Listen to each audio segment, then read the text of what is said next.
Welcome back, listeners, to the BizBlend Podcast, where we explore the intersection of personal growth and professional experience.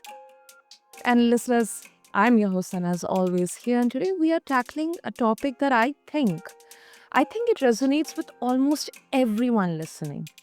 How do we stay focused on what really matters when life keeps throwing new demands at us?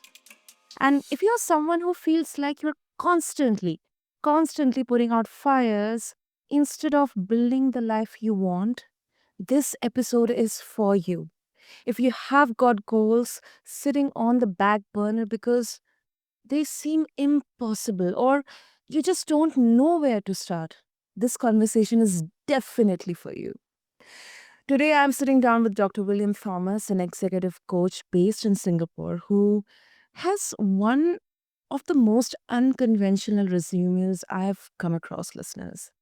He is a retired US Air Force Lieutenant Colonel, holds a PhD in public policy, has taught at Georgetown University, and has been working across Asia for over 14 years.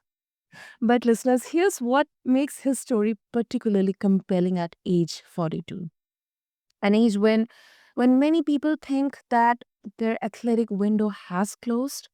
William started running. 9 months later, he completed his first marathon. And he didn't stop there. By age 50, William had achieved something that only a handful of people in the world have done: the Marathon Grand Slam. That means running a marathon on all seven continents and at the North Pole. You heard that right, listeners. The North Pole. He has written a book about this journey called Cross the Lines, and he's now 60 years old, still running 3 to 4 marathons every year. But here's why we are really having this conversation today, listeners. Williams' marathon journey isn't about just running. It's a masterclass in resilience, goal setting, and refusing to let circumstances dictate your possibilities. And honestly, that's what so many of us struggle with, isn't it?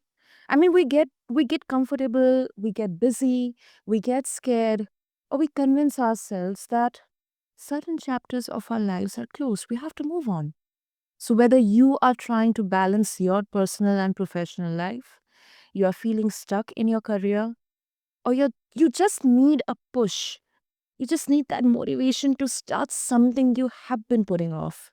This conversation is going to give you practical strategies and hopefully a different way of thinking about what you are capable of. So, William, welcome to BizBlend, and I am absolutely honored. Well, thanks so much for inviting me in, and I've been really looking forward to this conversation, so I'm glad we have an opportunity to chat. Thank you for this. And what do you do, William? There was one conversation I was having a few months back with one of my acquaintance, and I told him that I would love to learn guitar, ukulele, or maybe drums. He said that, okay, how old are you? You are in your 30s, mid 30s maybe. Yeah, I mean, you shouldn't ask my age, but still, I'm going to say, yeah, mid 30s, like jokingly, of course.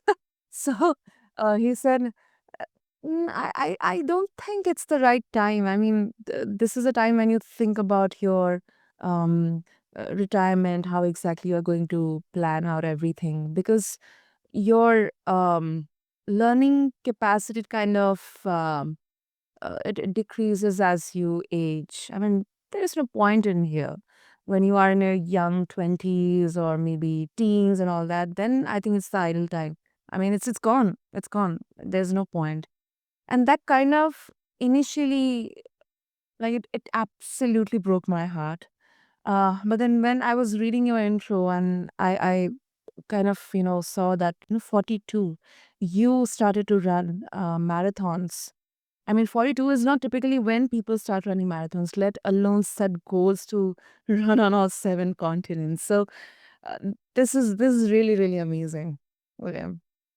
Well, thanks. And first of all, I hope that you do take up the guitar or the ukulele or whatever instrument you pursue, because it really is never too late to take on something new and try something new.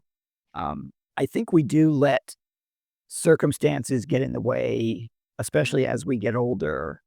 Uh, and if I can share, there are a couple of things that I experienced when I got started running that I had to kind of work around. The first is, you talked about the friend that you talked to, and maybe he wasn't really supportive of this. And I think it is really critical to have people around you who are supportive.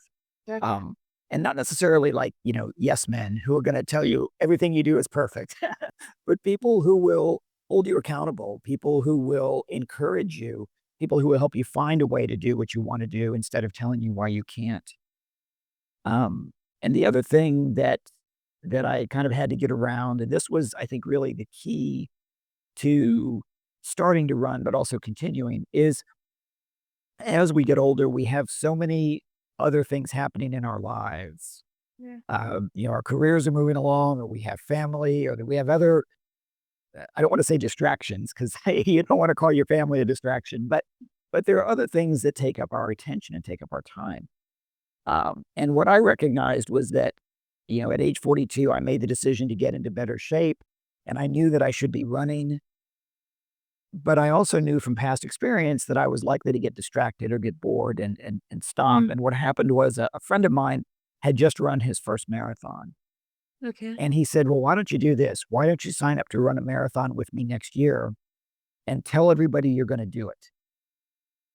And once you create that accountability, once you've put the word out there on Facebook, which is exactly what I did in that year in 2008, I said, I'm going to run a marathon in October. At that point, you cannot back out because nobody wants to look bad in front of their friends. And so when you have these other things that are going to take your attention, and if you are concerned that that's going to pull you away from your goal, create a situation where you can't be pulled away from the goal.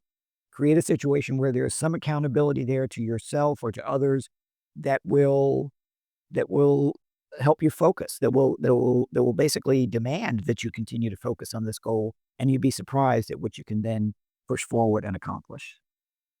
Hmm. Absolutely. And one point that really it resonated with me, William, is you should have people who can support you, who can be your cheerleaders, but not fans or, not yes men, because that will help you to understand what really exactly you have to put stake at. I mean, what exactly is the scenario here? Otherwise, um, I mean, there is no accountability here. There is no practicality here. So that is something that sometimes we really miss out on. And that is something that I've also learned sometimes the hard way through many, many experiences. And I also think that, you know, we do some things, but we think that it's not worth sharing on LinkedIn or on social media or, something that people, oh my goodness, you're doing this, you're doing that. I mean, what about you're learning a new language? What about you're learning something? Uh, I mean, I did podcasting irrespective of because I don't come from a creative background. Although I definitely um, had a lot of interest in public speaking, sometimes debating. Then I used to participate in my school days, and yeah, there were occasions where people actually appreciated me, but then it didn't come across my mind that something like this I should actually attempt. It kind of happened because of the circumstances, and then at the same time, irrespective of the circumstances. Why am I saying that? And this can be counterintuitive because I wanted to take some time off, focus on actually growing, just not growing for the sake of what my um, conventional job is demanding from me, but at least to do something outside of the work that I'm doing from 9 to 5.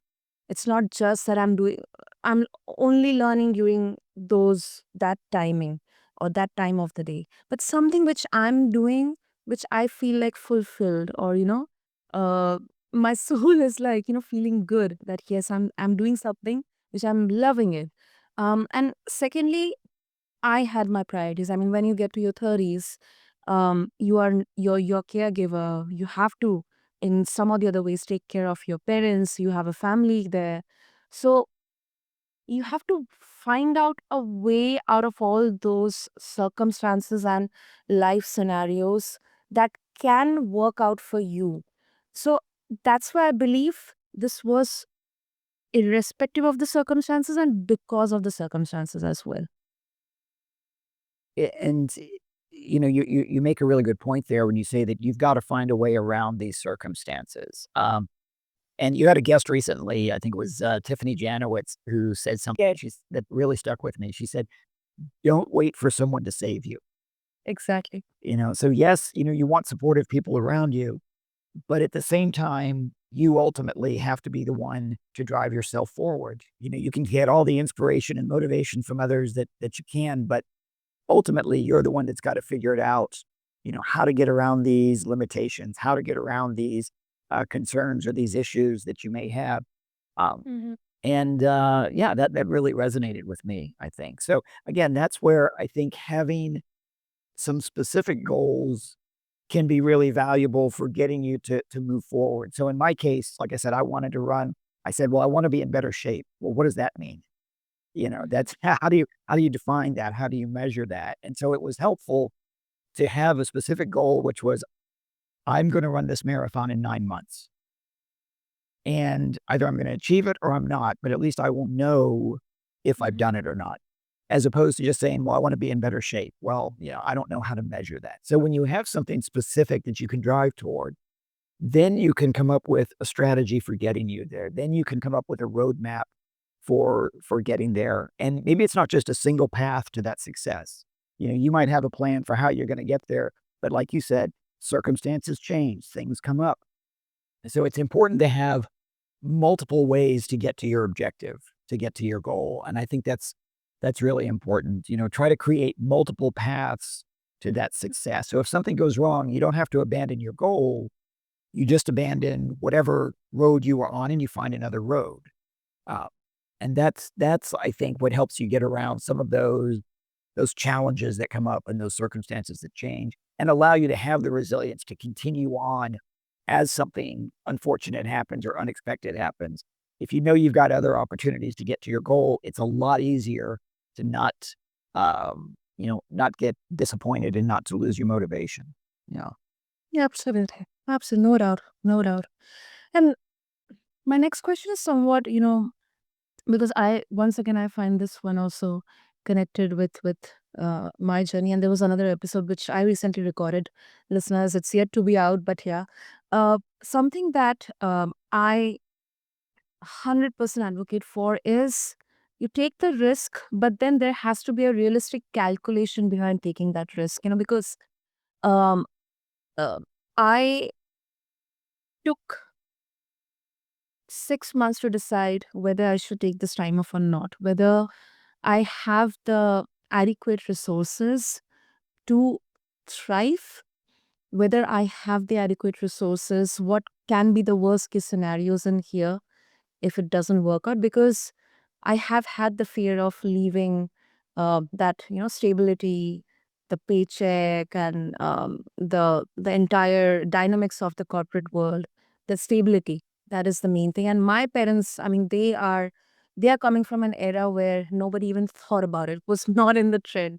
It was not in anyone's wildest imagination to leave their stable jobs and do something sitting at home. I mean, they think that you have to get up in the morning, you have to go to your work, you have to come back. This is how it works out. Other than that, it's nothing else is relevant. So there were a lot of factors to account for before taking that decision. So you talk about how there's nothing special about you that others can do what you have done, William. But then you also had resources that most people don't have. Um, like they have to sometimes, they are once again tied by some really really serious circumstances. They may not have the ability to travel, the resources, time, money, whatever it is, the time to train, probably a career which is flexible enough to accommodate this. So, um, is there a gap between that anyone can do this and the reality of what it actually takes? There is. I mean, and I certainly recognize that I was born into a good situation. And I do have resources and time today that are important for me to be able to do this. Having said that, one of the reasons I have those resources is because I had planned for that even, 20 years ago. I mean, even before I started running, I knew that at some point in my career, I was going to want to be able to have freedom and flexibility. And so I think it is important to start thinking early about, um, even before you know exactly what you want to do, start creating as many opportunities for yourself as you can. Create as much flexibility for yourself as you can later in life, because it's easier if if you start when you're 20 than when you're 40, you've got more options. If you start when you're 39, then when you're 40, you don't have that many that many extra options. Um, I will also say I think there is a tendency, especially among some of the sports people in media, to say that, everybody can do everything. Nothing is impossible. And I don't necessarily agree with that. Okay. There are people who have not run a marathon who can't, and I would say if someone, for example, is a quadriplegic, then running a marathon is not a goal that you should necessarily set. But there are goals that are achievable. They're just not achievable today.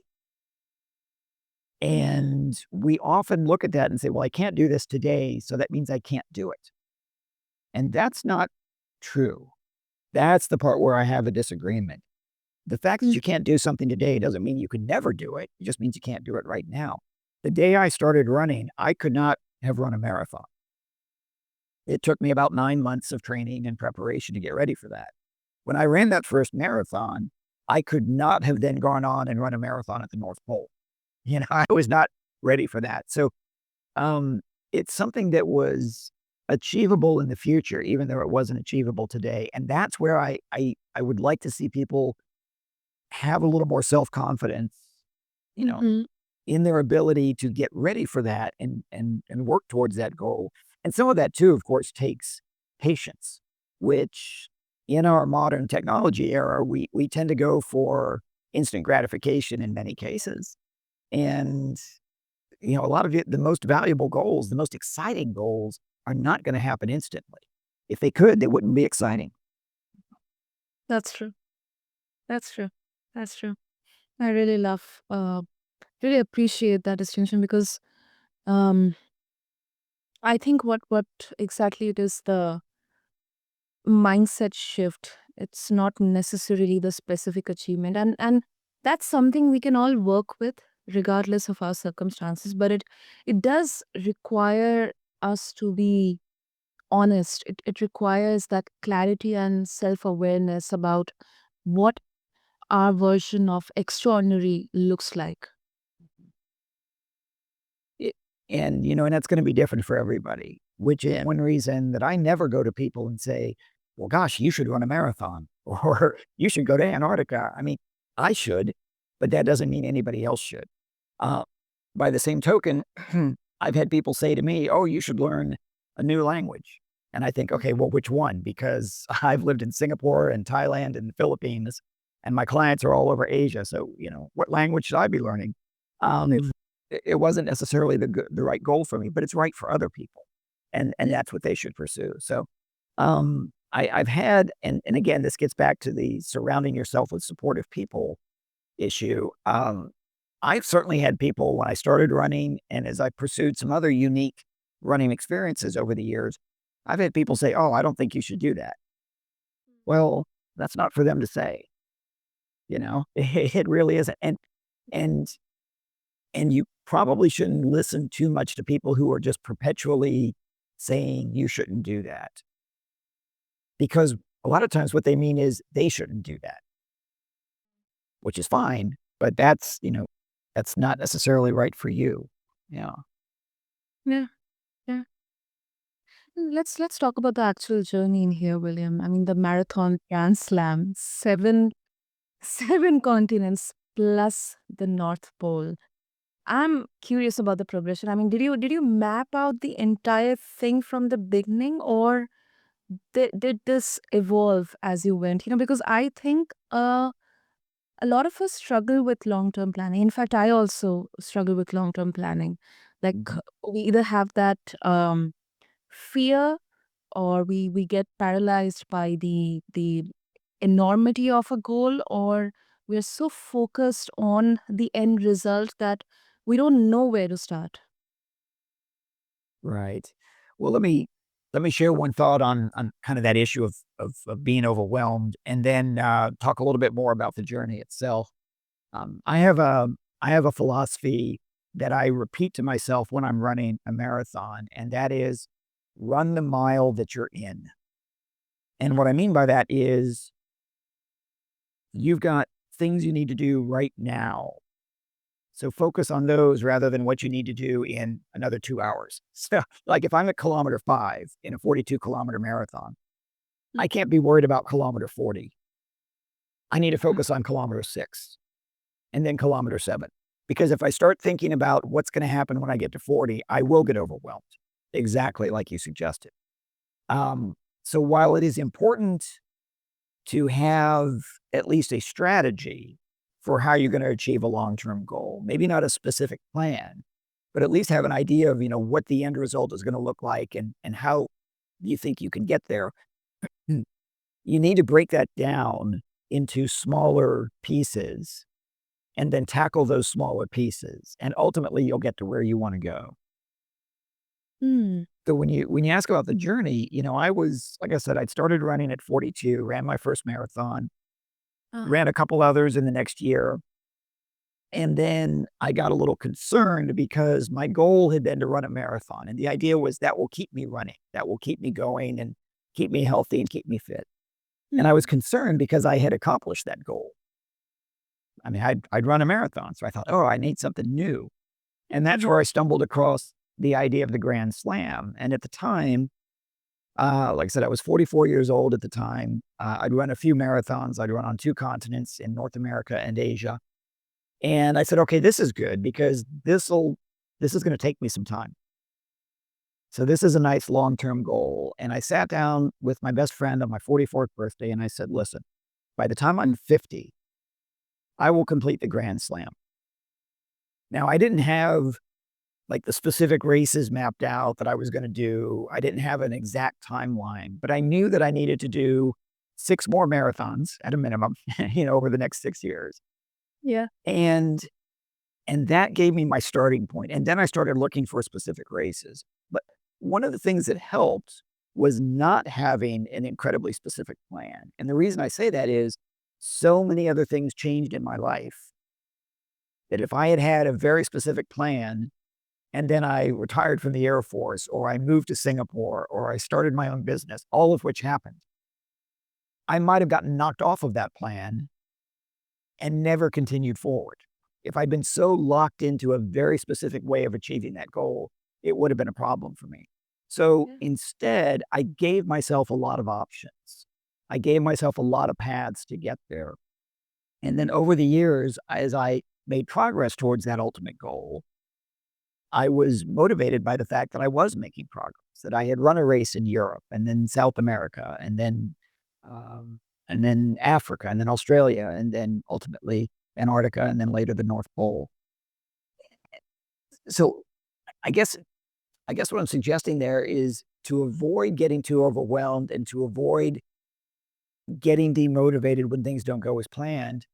Maybe don't have a super specific plan, but instead have a broader strategy for the long term and then plans for the immediate objectives that are going to get you towards that ultimate goal. That I think would be my suggestion for avoiding that feeling of being overwhelmed.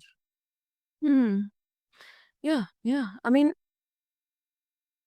there is a timeline in here, but you're not planning just for the sake of finishing or that goal, but and that's where the fear of starting, it kind of creeps in. And this is something, we see when people have all these New Year goals set. Um, I think the most popular one can be, the fitness or the weight loss goals. I mean, when we start with this great gusto that, oh my goodness, I'm so motivated. Let me go out for a run. Let me do 1 hour, 2 hours, or 3 hours of exercise. And then after a few days, that entire excitement, that entire zeal kind of it starts to fade away. And then we get into that loop of getting we get stuck in that loop, that why am I not get able to get out of that loop? Is it something wrong with me? Why am I getting stuck in there? That whole, uh, thought the thoughts of judgment, the feelings of shame, and then that fear. And it's a very, very common one that, many people face with. I have actually faced a lot of such scenarios, such moments of, judging myself. Why am I not able to accomplish this goal? Because all I'm focusing is on the goal, just the goal, not exactly how should I start with, not how sustainably I can carve out a path to reach that goal. So I think that is a very, very crucial advice that you are giving away to all the listeners.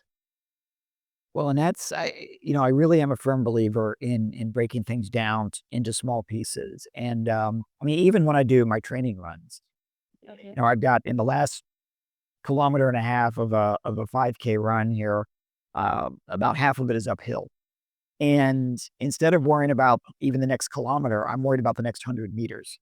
And it may seem a little silly, but it gets me there because once I get past those 100 meters, I'm like, well, I can do that, so I can do the next one. If I can do that, I can do the next one. And that's another thing that I think can help us overcome some of that fear of failure or overcome some of that concern about not hitting our objectives perfectly. Mhm. Is think back on things that you've done before that were challenging Okay. and where you were successful and realize, well, wait, if I can do that, well, I bet I can do this. And that really came in handy for me back at the end of 2014. So I had started my own business. I was living in Asia. I had left a job with a consulting firm and I'd started my own business. Mhm. And I was very nervous, as you can imagine. You don't know if there's going to be a paycheck coming in. You're not really sure Yeah. how this is all going to work out. And that was also the time that I went to Antarctica to run the Antarctic Ice Marathon, which is a very challenging race. It's about 1,000 kilometers from the South Pole. It takes place on a glacier inland in Antarctica. And we were there for 5 days. It was minus 30, when we ran. That's, by the way, that's the same temperature if it's Celsius or Fahrenheit.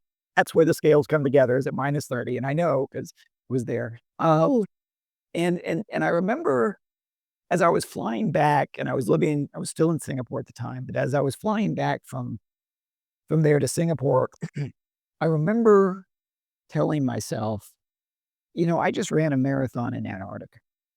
And Mm. if I can do that, I can run a business. Okay. Now, granted, the two have nothing to do with each other, right? But it's like if I can take on this huge goal in this really challenging situation and be successful, well, then I can do this other thing.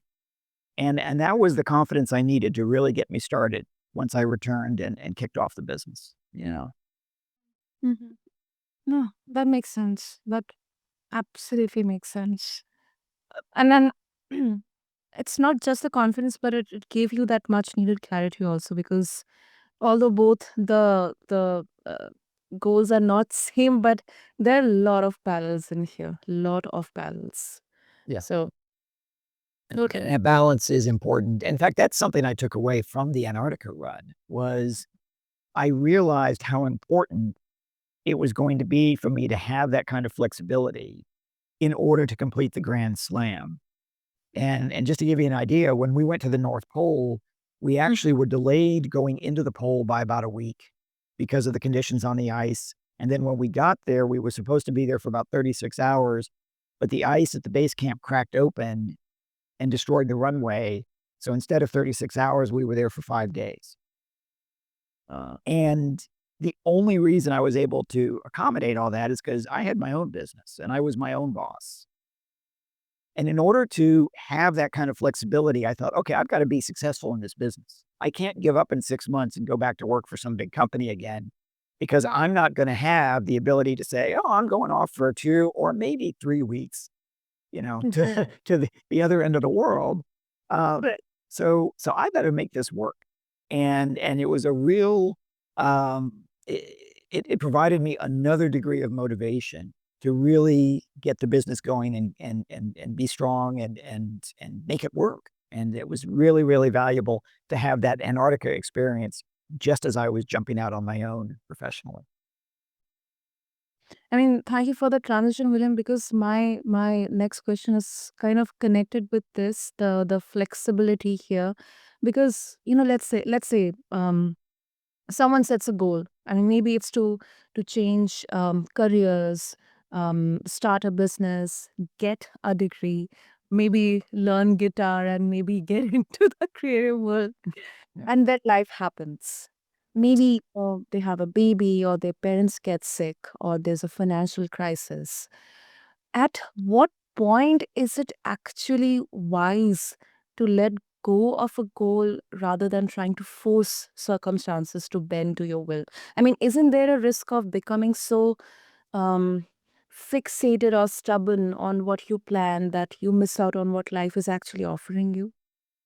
You absolutely can miss out, and you can be so focused on the goal that it gets in the way of everything else and maybe creates a really bad situation for you. So I experienced something similar to that Okay. between Antarctica and the North Pole. So November 2014, I left my job. I went to Antarctica, came back, kicked off my business. And remember, I was planning to, my initial goal was to finish the Grand Slam before I turned 50, which meant I needed to do it in 2015 because in January 2016, I was going to turn 50.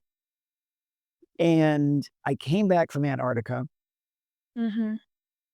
and I realized that number one, I don't know how much money I'm going to make in the next year.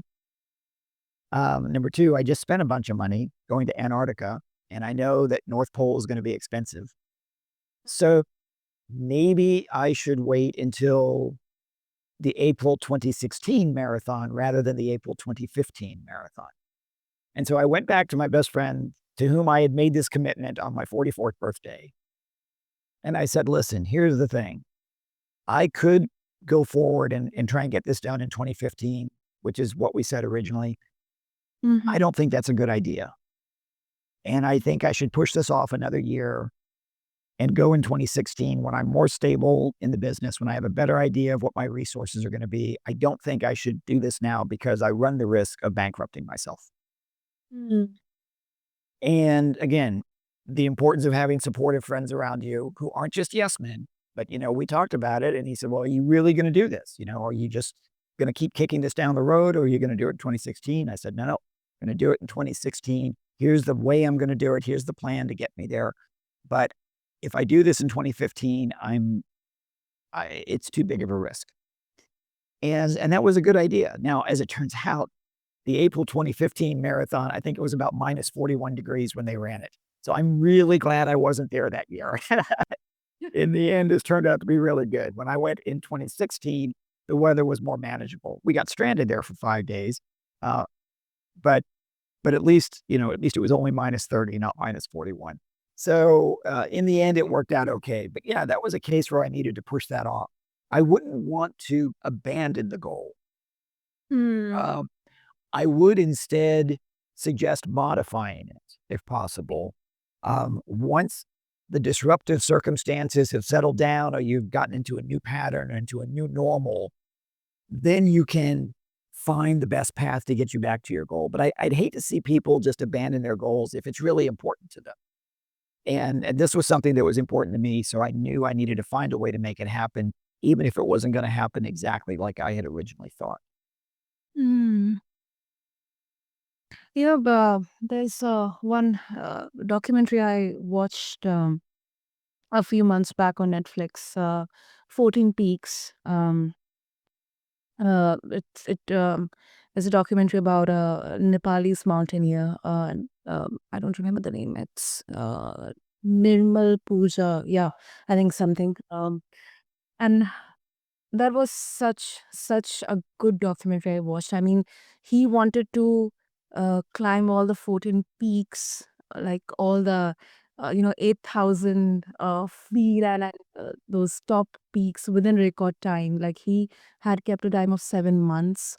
I think the earlier record was I don't know, maybe in years. I don't remember the exact number, but he had so many circumstances which were not um, enabling him to achieve that record. I mean, he had his ailing mother. His wife was a bit skeptical about, you know, uh, let him go because it's like a different challenge altogether. 14 peaks. I mean, we are talking not only about Mount Everest, but all the different 14 peaks. I mean, these peaks have their own set of challenges and own different type of geography, different type of climatic conditions. Some are so steep that no other mountaineer had attempt to climb. So I kind of had a thought, like just this flash of those images, like when you were mentioning about all the conditions in there, like the -30, -40, how that from 36 hours it went to like 5 days. You had to be flexible to make sure at least you are able to achieve the goal in here. And I think it's a beautiful blend of being resilient and then being also flexible or modifying, as you rightfully mentioned. So yeah, I mean, this is a very, very practical take on these kind of circumstances in here. If that goal is important to you and you believe that maybe you can modify some of the situations, the circumstances. Maybe if things are in your control, I I think there's no I mean, I don't think you should abandon the goal in there. Mm. I would agree, and I think, you mentioned the flexibility. I think flexibility is a key part of resilience, being able to bend when you need to bend. It's like a tall building that can withstand an earthquake by sort of shifting a little bit back and forth, but not collapsing. And it's interesting you mentioned the example of the climber from Nepal. Huh? So, once I completed the Grand Slam, I needed some other goals, and I had one which was to complete the World Marathon Majors in 2019, which I did. The next goal was to run the Everest Marathon, which is the highest altitude marathon in the world. And so you spend 9 days trekking up to the Everest base camp, and then you run a marathon coming back down. And this was where I guess I kind of built in some flexibility in terms of how I defined success. And for me, success was going to be finishing this marathon safely and alive and such. Um, and I will tell you, and I ran it May 29th, 2024. Incidentally, I was going to try to run it in 2020. I was registered. And then, of course, COVID hit. Yeah, yeah. And that disrupted everything. And then when Nepal was open again, I had started a new job and I couldn't take leave. And so, all these things came up, but I finally got to go run it in 2024. I was the last place finisher in that race. And what I took away from that is last place finisher is still a finisher. Exactly. So I think the way you define your goals and perhaps some flexibility that you may give yourself in those goals is a really valuable component of making progress toward those goals. Absolutely. Absolutely. That's a beautiful, beautiful turn towards as we conclude the conversation here, listeners, on BizBlend. And William, before we wrap up, um, this is a bit more personal. I mean, you are 60 now, you're still running marathons.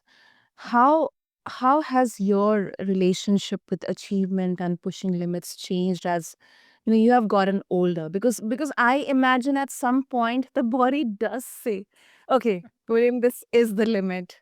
How do you think about that? Yeah, there is one goal that I still had for myself, and I talk about it in the final chapter of the book, that I don't think I'm going to achieve, and it has to do with running. within a certain time, um, Mm. you achieve in a certain time in a race. And I think I'm at the point now where I am unlikely to do that. And so again, I've sort of reset my goals. My current goal, now that I'm 60 years old, my goal is to complete my 50th marathon this year while I'm 60. So I just turned 60 in January. I've got until January of next year to do 4 more. And I'd set this goal at the beginning of last year. This was sort of actually after I came back from Everest and I needed something new. So I ran 4 marathons last year. I'm going to run 4 this year. And I'm not going to be as fast as I used to be, but I'm not focusing on that. My goal is no longer a specific time to complete the race. My goal is simply completing a certain number of races this year. And so that affects my training, that affects my nutrition, that affects my scheduling of races. Uh, Mm. but I get, I've had to shuffle those goals a little bit uh, in acknowledging the reality of what my body is telling me at age 60 compared to age 42. Yeah. Mm. This is realistic. This is realistic. And I think this is where the real wisdom is, honestly. Like, it's not in the achievement at 42 or 50, it's in how you are navigating this at 60, because that's the part that is sustainable. That's the part that acknowledges reality while still refusing to give up on growth. Yeah.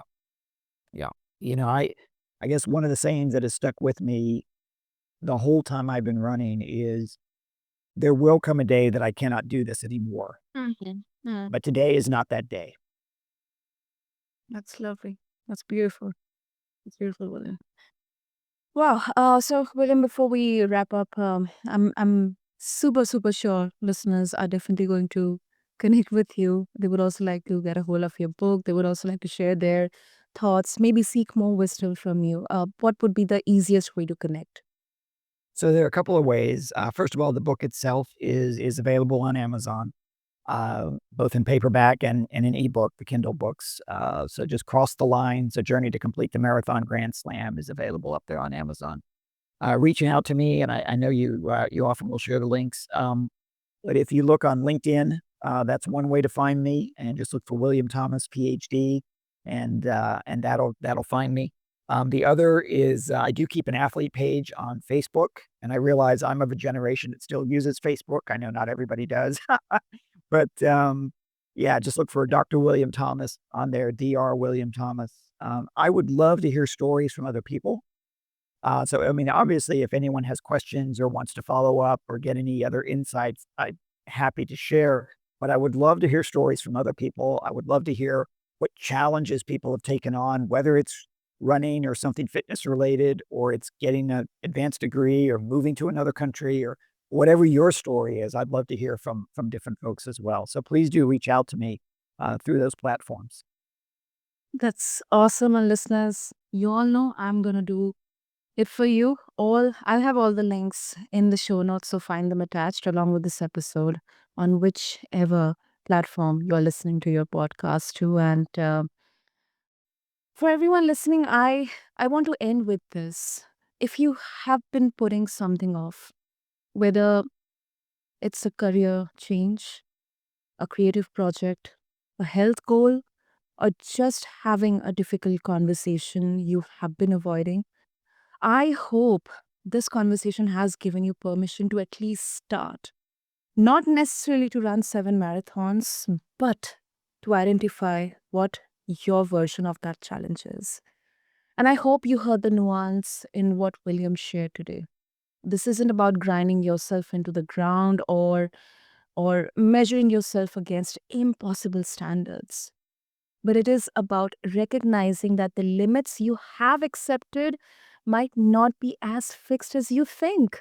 It is about building the support systems that make growth sustainable.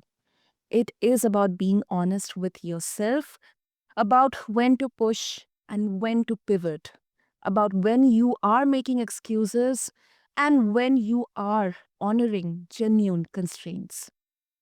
So, William, thank you so, so much. This was absolutely inspiring and a very, very, I should say, pragmatic conversation on resilience and flexibility and goal achievement and personal development. So, thank you so much. Well, thank you so much for having me. And I have to say that this conversation has gotten me so excited today that as soon as we wrap up, I'm going to go for a run. Oh, wow. I love that. I love that. And to everyone listening, thank you so much for joining us on this blend. If this episode resonated with you, please share it with someone who might need to hear it. Leave us a review. Let us know what challenged you or what you are going to do differently because of this conversation, just as William told me. Well, definitely he's going for a run. And until next time, I am Sana, reminding you that the blend of business and life isn't about balance, it is about integration. And sometimes the best way to grow professionally is to challenge yourself personally. Thank you.